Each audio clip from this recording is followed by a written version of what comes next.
As the COVID-19 pandemic prescribes the organization of public festivities, the 7:30 News nonetheless takes you down memory lane.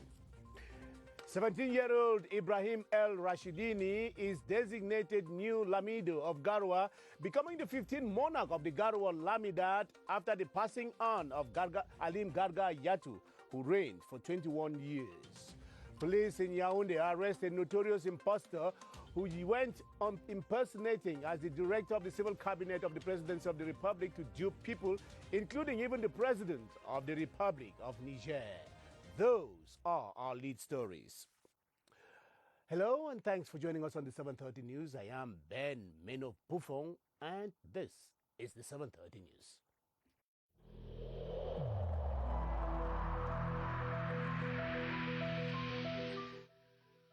I urge you once again to put on your face masks, to wash your hands regularly, and to consult a physician or any other health personnel if you notice any symptoms.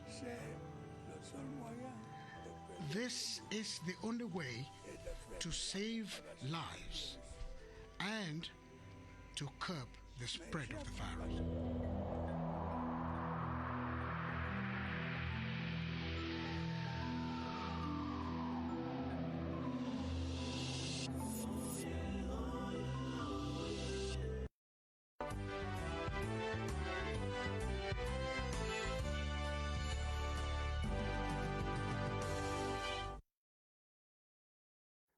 Welcome once again. It's almost 50 years today and it still feels like yesterday. I'm talking there about the 1972 peaceful revolution that gave birth to the United Republic of Cameroon, a merger that ended the existence of the West and East Cameroon as separate entities functioning in a federal arrangement.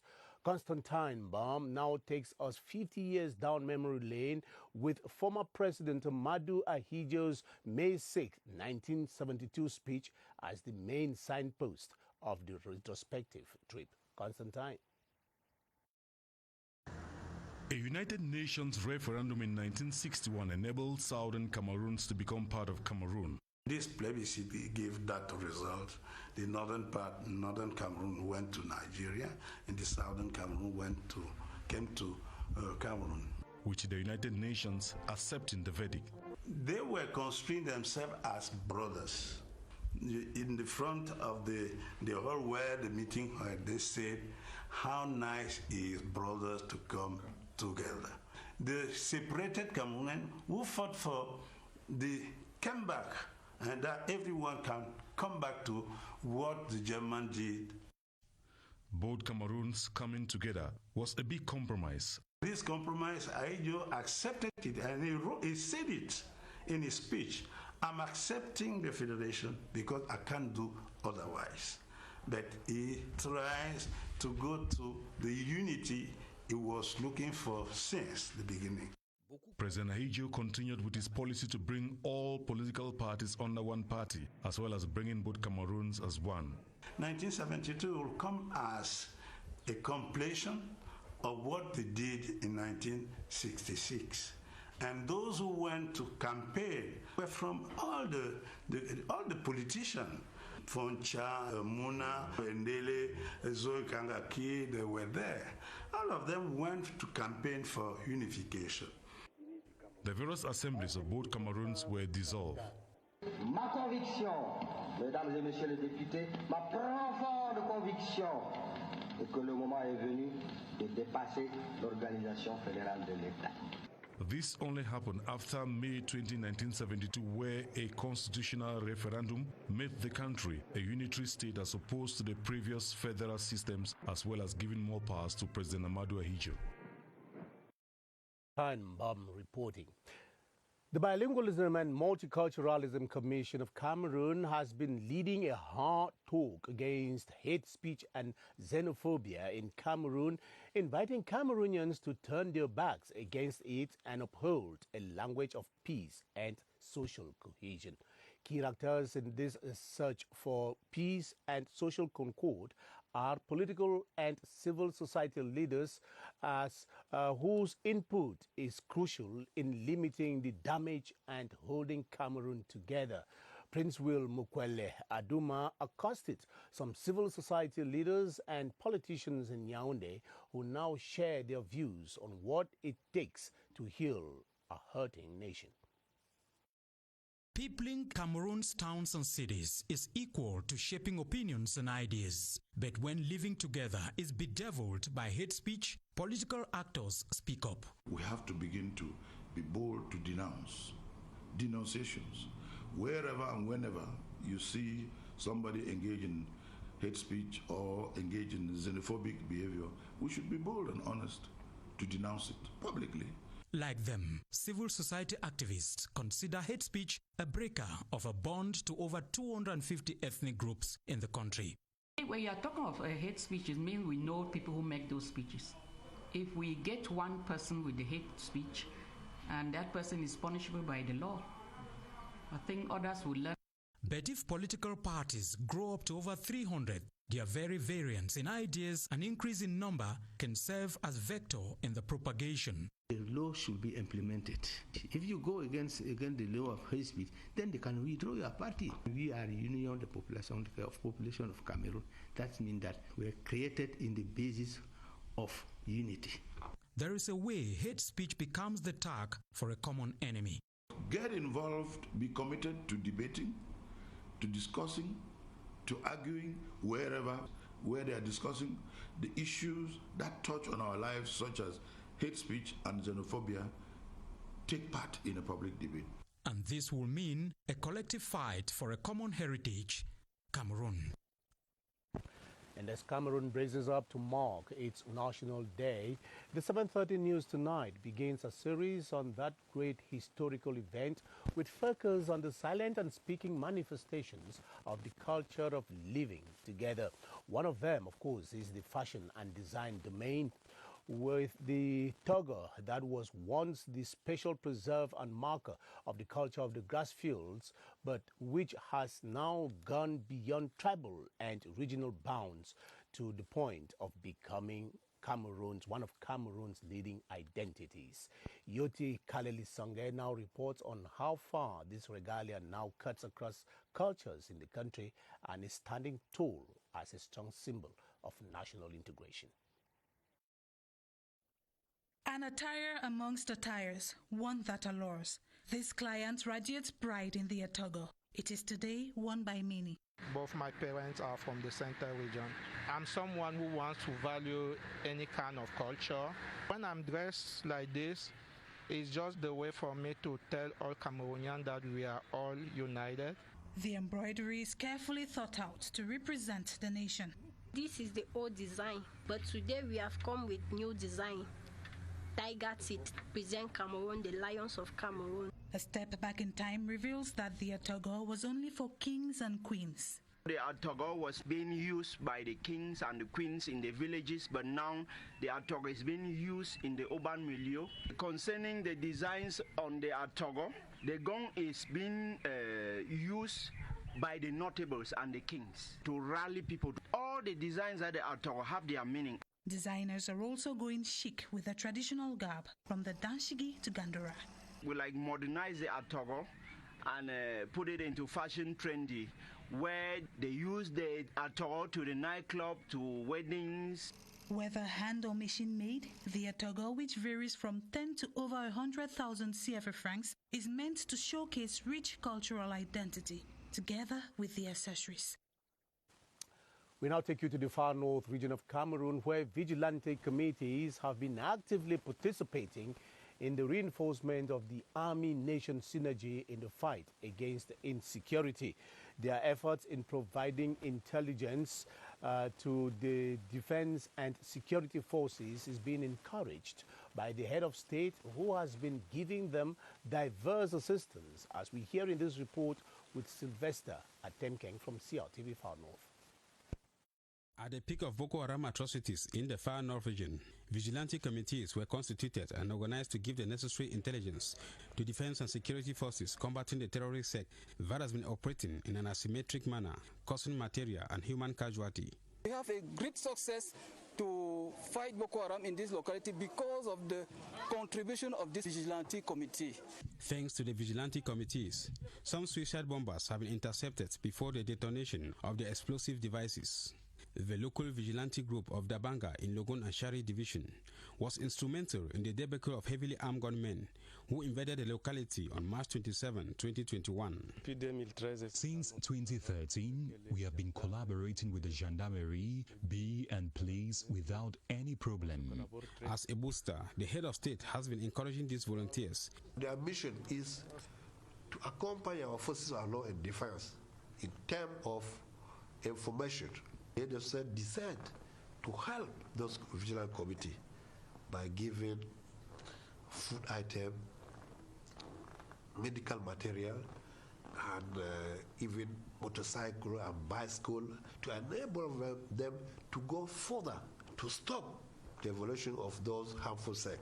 Active in the divisions facing security challenges, the vigilante committee members have shown proof of special volunteer work and commitment. Efforts to fully implement the decentralization process have been heightened by the actors in the littoral region. This comes 100 days after the election of the regional councils and 1 year after that of the city mayors. Our reporter Gilles Ndema spoke to Polika Banlock and Dr. Roger Mbassadine on what change their election have brought in the littoral region and put together the following report. As the deciding organ between the states and the local entities, the regional council play a major role in the acceleration of the decentralization process. More than 100 days after their election, the activities are said to be moving on the right path. This interview is not an occasion for us to present all what we've been doing for the past 100 days. The works should first be validated by the regional council. The principal objective remains the achievements of a building for their offices, and the regional leader encourages city dwellers to remain patient. In the same line with the progressive devolution of more powers, resources and responsibilities to the councils, the pioneer mayor of the city of Douala evaluates 1 year of activities. We have a feeling that the things are moving on. We have tried to do the best what regards road construction and road maintenance. We have also tried to tackle all other problems of sanitation, electricity on the roads, light on the roads, and so on. The feedback we are receiving from the population is positive. By giving more responsibilities to the regional councils and the city mayors, the government will have more time to concentrate on the major projects earmarked to take the country to economic emergence by 2035.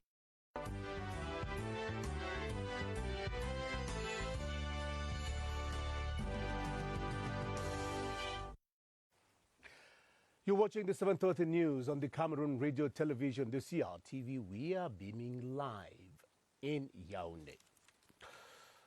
As you heard in our headlines, the 37-year-old Ibrahim El Rashidini is the new Lamido of Garoua. He was designated from among 12 contestants during an electoral process overseen this Monday in the regional capital, Garoua, by the senior divisional officer of Benue, Umaru Haman Wabi. The new monarch is the 15th who takes over from his predecessor, Alim Garga Hayatu, and he is a captain in the Cameroonian army and is expected to accelerate the development of the chiefdom, as we hear in the following report with Louisa Akwanka Achato. A total of 12 contestants vied for the sovereign power of the Lamida of Garoua, who were presented to the people of the chiefdom this day in the regional capital, Garoua. This was during the ceremony to designate the new ruler to ascend the throne of the chiefdom, vacant since April the 5th, 2021, following the death of the 14th Lamido, Alim Garga Hayatu, who ruled for over 20 years. The choice of 7 of the 12 notables of the Lamida fell on 37-year-old Ibrahim El Rashidini, grandson of the 11th ruler, Lamido Abdullahi Hayatou, born in Garwa, upon whom the aspirations of the population, both indigenous and settlers, rests to fast-track the development of the chiefdom. We are very proud, we are very happy having Ibrahim El Rashidi as Lamido of Garwa. We wish him success and long life in the Lamida of Garwa. We are very happy to see that Garwa have a good Lamido. Now we are waiting his promise. The population give it 4 years to make Garwa in the level, high level. The designation process was overseen by the senior divisional officer of Benue, Omaru Hamanwabi, who saluted the serenity which prevailed, as well as the sense of responsibility and transparency which characterized the electoral proceedings. The 15th Lamido of Garwa, Ibrahim El Rashidini, who holds a degree in marketing and is a captain within the infantry, is married and a father of 3. Louisa Akwanka Achato. An alleged imposter is currently hanging in the web of the police in Yaoundé on accusations of impersonation. The suspect, whose names were disclosed as Eyafa Jacques Calvin, has been using the title and signature of the Director of the Civil Cabinet of the Presidency of the Republic to dupe high-profile personalities, including the President of the Republic of Niger.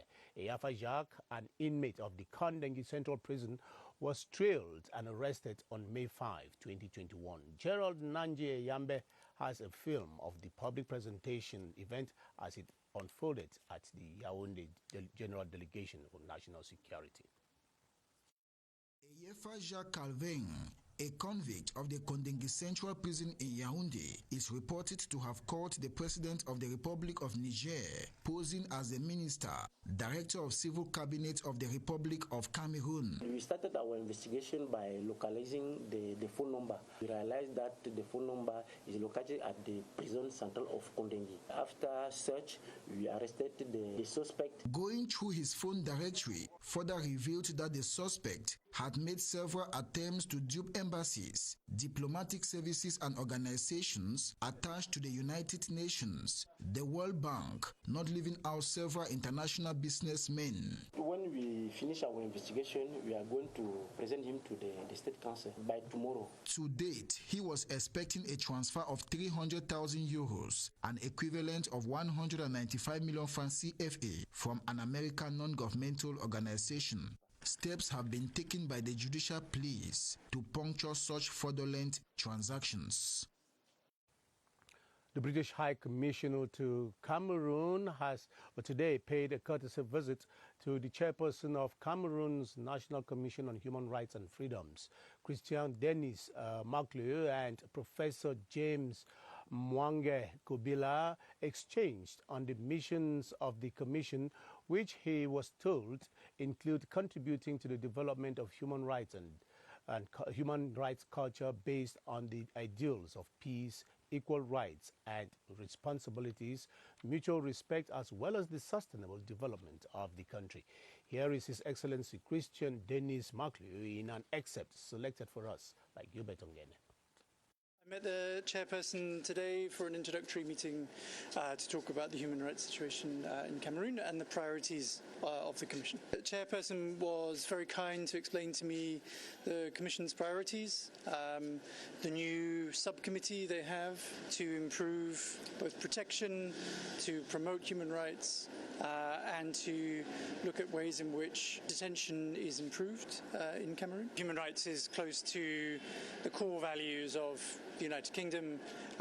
It's a bit too early to say exactly in what forum we will collaborate with the Human Rights Commission, but I look forward to those discussions in the future.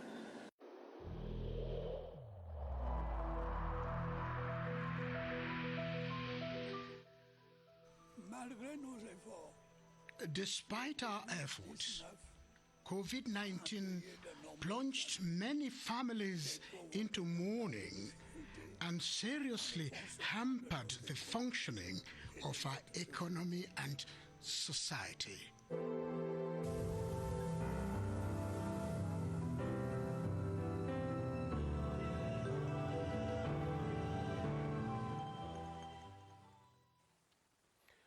The management of the Douala Gynecobstetric and Pediatric Hospital is encouraging the health workers of the hospital to take advantage of the ongoing vaccination campaign against the COVID-19 in the hospital and have themselves vaccinated against the pandemic.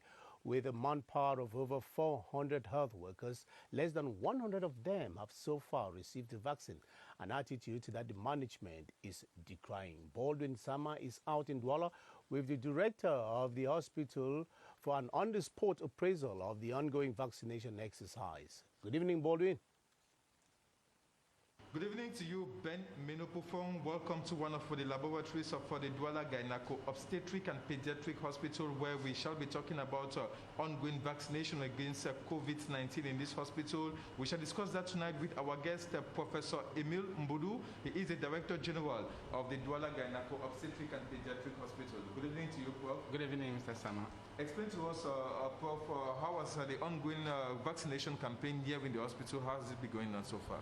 Thank you for the opportunity given me to talk about the vaccination process in Gynecobstetric and Pediatric Hospital.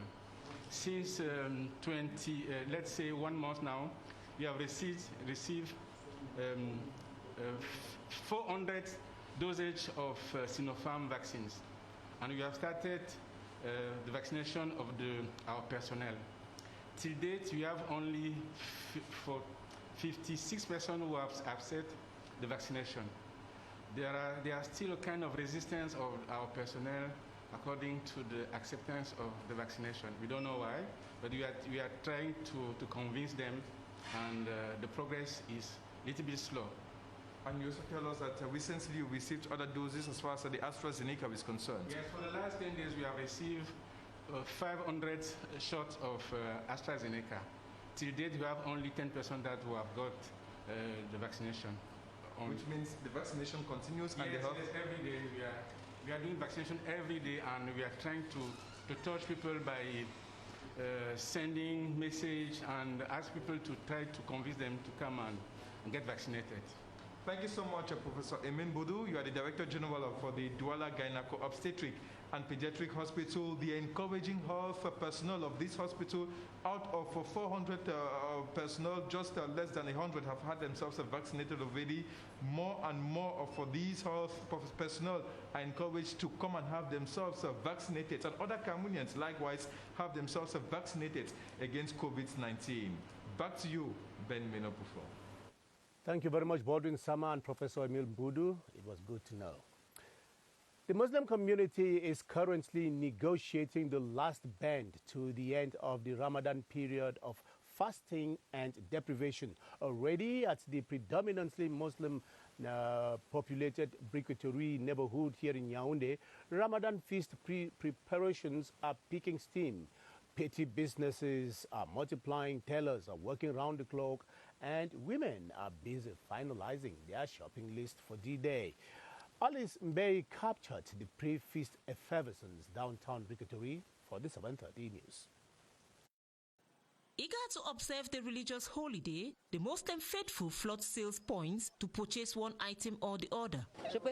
I've come to buy things for my children. The feast is near. I've bought them dresses and shoes. Beyond the spiritual aspect of the feast, their appearance before Allah is taken seriously, and tellers are at work. We have a lot of work.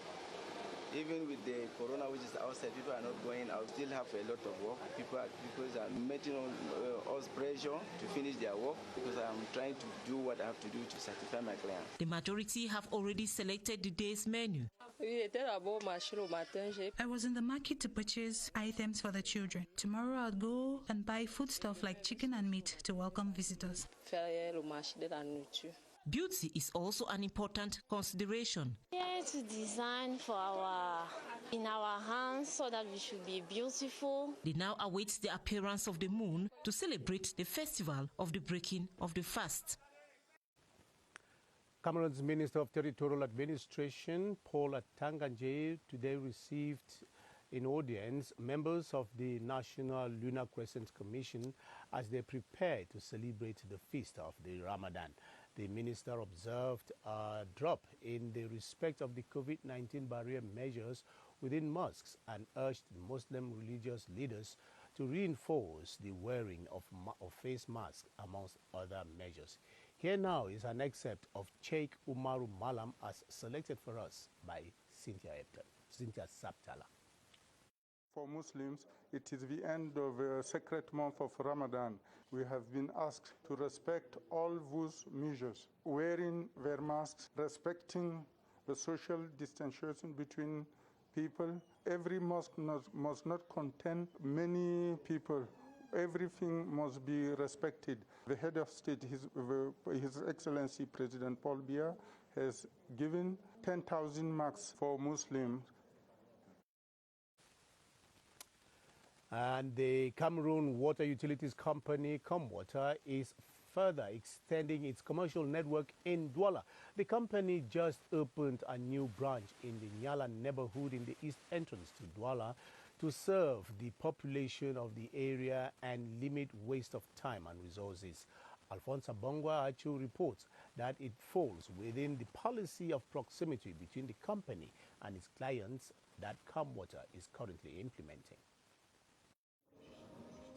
It is a brand new branch that comes as a response to the needs of thousands of clients of the Cameroon Water Utilities Corporation, Camwater, resident around Nyala and its environs on the east entrance of Douala. It's a new branch that is taking care of part of the customers that used to pay at the bazaar. Customers around Dogbasi, Nyala, Japoma, all will henceforth pay here.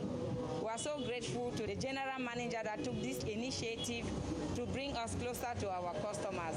And we promise to give the best of our services so that the quality of services and the image of Camwater should be better viewed. Prior to the coming of this new commercial branch of Camwater, the thousands of clients in this part of the economic capital bore the brunt of going to the Ndokoti branch, which is further and more congested.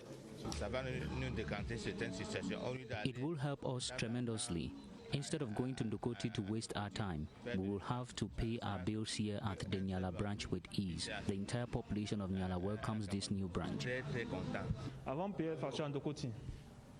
At first, it was difficult for us to pay transport to Ndokoti before returning.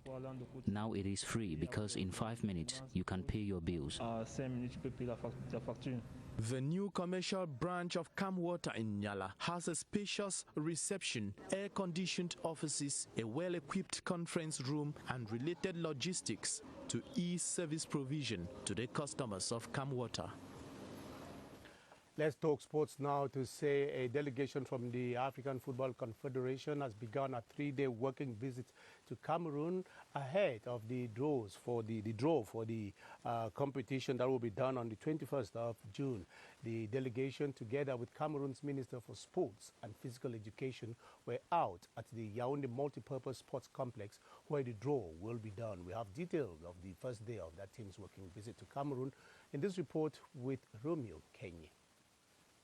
This will be the main entrance into the Yaoundé Multipurpose Sports Complex for the AFCON 2021 draw, if the site is finally confirmed by experts from the Confederation of African Football on a 3-day fact-finding mission. With Cameroon's Sports Minister, Professor Narcisse Molekambi, CAF Director of Competitions, Nigerian-born Samson Adamu, made a run of the structure. Emphasis was laid on the main hall to host the event, press center, and different offices to accommodate CAF officials should the deal be validated.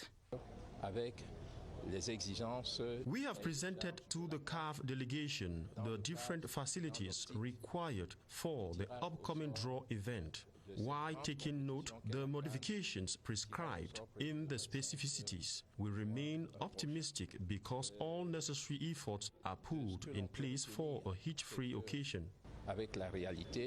The 4-man delegation in Cameroon equally got first-hand information on how production signals will be carried out on D-Day.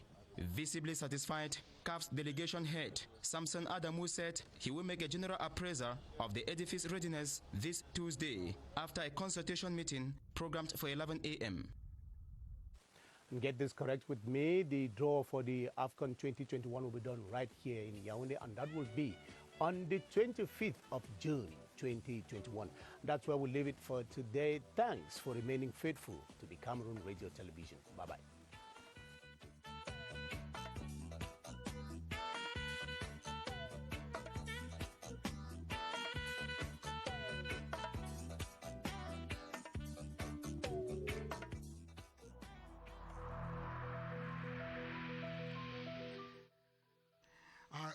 urge you once again to put on your face masks, to wash your hands regularly, and to consult a physician or any other health personnel if you notice any symptoms. This